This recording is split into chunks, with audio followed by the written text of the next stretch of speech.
सबसे पहले मैं आपसे यही पूछना चाहूँगी कि जिस तरह का जनादेश हम यहाँ पे आता हुआ देख रहे हैं, महाराष्ट्र की अगर हम बात कर लें तो जो अपेक्षित किया जा रहा था उस तरीके का जनादेश आता हुआ हमें दिख रहा है। महायुति अभी तो हमें लीड करती हुई दिखाई दे रही है, जिसमें बीजेपी सबसे ज़्यादा सीट लेके आगे चल रहा है। क्या लग रहा है, आपका क्या प्रतिक्रिया है इस जनादेश को लेकर? बिल्कुल जरना प्रीति, गुड मॉर्निंग। देखिए, आज अगर मार्केट ओपन होता तो निफ्टी 500 पॉइंट मिनिमम ऊपर होता। और एक चीज़ मैं आपको बताऊं, मैं जो 22-23 साल से मार्केट ट्रैक कर रहा हूं, मैंने एक चीज़ हमेशा कही है, मार्केट को हमेशा कुछ ना कुछ चीज़ें पता होती हैं। मार्केट पहले मूव करता है, न्यूज़ बाद में आती है। जब मार्केट गिर रहा था, किसी को पता नहीं था कि क्या खबर आने वाली है। थर्सडे को वो अदानी वाली खबर आई, उसको मार्केट ने रिएक्ट किया। मार्केट ने बड़े गैप डाउन के साथ वहाँ पर एक मूव दिया, वहाँ से मार्केट ने रिकवरी दिखानी शुरू की। उस दिन मार्केट ने फाइनल बॉटम बनाया खराब खबर के साथ। और कल मार्केट जो निफ्टी पर 400-500 पॉइंट भागा, और जिस तरीके से आखिरी में भागा, मार्केट को पता था कि ये आने वाला है। लेकिन इसका मतलब ये नहीं है कि बस अब मार्केट मंडे को गैप अप खुलेगा और बस वहीं पर सारा गेम खत्म हो जाएगा। गैप अप खुलने के बाद एक बार के लिए भली थोड़ी प्रॉफिट बुकिंग आ जाए, लेकिन मैं अज्यूम कर रहा हूँ कि हम 24,400, 24,500, हो सकता है कि 25,000 पर भी खुल जाए, पॉसिबिलिटी है। उसके बाद क्या करना है? उसके बाद आप अपना टेक्सचर बदलिए मार्केट का। देखिए क्या होता है, अब आपके पास विजिबिलिटी है। अब आपके पास विजिबिलिटी है कि ये वापस बुल मार्केट, ये नई तेज़ी की शुरुआत है। ये नई तेज़ी की शुरुआत है। मंदी का दौर खत्म हुआ है इस मार्केट में। यहाँ से हम वापस ऑल टाइम हाई पर जाएंगे और हायर ऑल टाइम हाई लगाएंगे इस मार्केट में। तो इसके हिसाब से तैयारी करें। PSU stocks, defence stocks, railway stocks, banking stocks, infrastructure stocks, railway stocks, इन सब स्टॉक्स पर फोकस करें। और एक चीज़, अब इस मार्केट में अब अगर गलती करनी है तो लॉन्ग साइड पर करनी है। सो मार्केट को जो चाहिए है वो अनुज जी ऑलवेज स्टेबिलिटी चाहिए, और वो स्टेबिलिटी ये गवर्नमेंट ने दी है, जैसे भी रिफॉर्म्स हो, जो भी हो। हमने एक कंसोलिडेशन फेज, करेक्शन फेज जो मच रिक्वायर्ड था वो देख लिया है जी।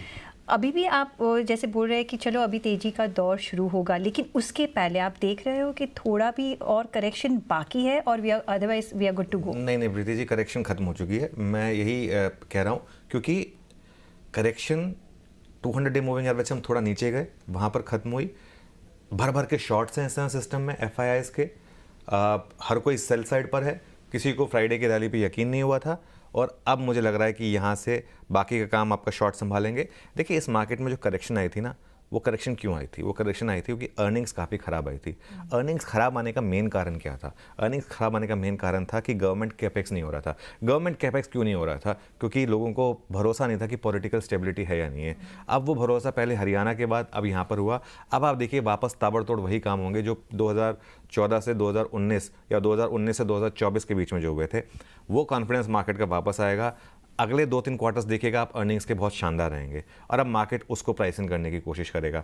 तो इसके लिए अब डिपेंड करता है कि गैप अप कितना बड़ा होगा, उसके ऊपर काफ़ी कुछ डिपेंड करेगा। करेक्शन खत्म हो गई है इसमें। मेरे को मतलब, अब मैं अगर आप कहें कि मेरे सर पे बंदूक भी रखे गए, मैं कहूँगा कि करेक्शन खत्म हो चुकी है। जो मार्केट का थर्सडे का लो था, वो लो अब मार्केट नहीं तोड़ेगा। मैं ये बात लिख के देने को तैयार हूँ कि वो लो मार्केट अब नहीं तोड़ेगा। FIIs के लिए मुझे पूछना था, अभी तो हॉलीडे सीजन है, लेकिन पोस्ट जनवरी आपको लगता है कि वो डिप्लॉय करेंगे? क्योंकि ये फाइनेंशियल सेंटर है अपना मुंबई, और महाराष्ट्र में जो अभी रिजल्ट्स नतीजे आएंगे, क्या लगता है आपको? क्या लगता है कि अभी जो करेक्शन खत्म हो गई है, उनको ये वैल्यूएशंस पसंद आएंगे री एंट्री के लिए? पता है क्या हो गया, FIIs के पास ना काफ़ी ऑप्शंस खुल गए हैं। उनको बिटकॉइन में $1 लाख पहुंच गया है, यूएस मार्केट ओपन हो गया है, डॉलर इतना स्ट्रांग हो रहा है। तो इसके लिए देखिए, ऐसा नहीं है कि उनको कोई हमारी मार्केट से कोई हेट है, ऐसा कुछ है, या कोई लव था। पहले यहाँ पैसा बन रहा था तो यहाँ पैसा डाल रहे थे। इस समय मार्केट में पैसा कहीं और बन रहा है तो वो कहीं और डालेंगे। मार्केट में इशू ये नहीं है कि FIIs वापस आएंगे या नहीं आएंगे। FIIs तो 2 साल से मार्केट में सेल कर रहे हैं, लेकिन उससे पहले भी हमारी मार्केट चल रही थी। ऐसा क्या हुआ पिछले 2 महीने में कि FII सेलिंग को हमने इतनी इंपॉर्टेंस दे दी? क्योंकि सेंटिमेंट खराब हो गया था इसके लिए, वरना हमारी मार्केट तो चली FII सेलिंग पर है। तो इसके लिए मुझे नहीं लगता कि कोई बड़ा इशू होगा। वैसे खैर मुझे लग रहा है कि जैसा आपने बोला, जनवरी ऑनवर्ड्स शायद आ जाए वापस FIIs, बट अगर नहीं भी आएंगे तो मुझे नहीं लगता कि उसकी वजह से मार्केट और गिरेगा। जी अनुज सर, और आगे मुझसे आपसे ये भी समझना मैं चाह रही थी कि हमने जो पिछले महाराष्ट्र इलेक्शन देखे थे उसमें जनादेश के बाद भी बहुत सारी पॉलिटिक्स हुई थी। उसका और स्कोप खत्म हो चुका है। हाँ, उसका तो स्कोप वो अब खत्म हो उसका चुका है। स्कोप खत्म हो चुका है। पर जो क्वेश्चन है अब कि अब इनकी महायुति के अंदर हम अगर मान के चले कि महायुति ही सरकार बनाने वाली है, इनके अंदर भी मुख्यमंत्री की सीट के लिए नहीं, थोड़ा देखिए, इधर उधर। ऐसा है कि मैं बताऊं तो मैं पॉलिटिक्स इतनी नहीं समझता हूँ। हाँ। लेकिन जितनी भी मैं समझता हूँ, ऐसे परिणाम के बाद कोई स्कोप नहीं बचता है। 127 बीजेपी की खुद की आ गई है ना, तो इसके बाद कोई स्कोप नहीं बचता है।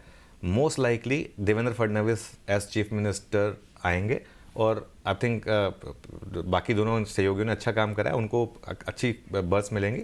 लेकिन आई थिंक उससे ज़्यादा मैं इस पर कहूँगा नहीं, लेकिन हाँ, तैयारी कर लीजिए एक बड़ी तेज़ी के लिए। ओके, तो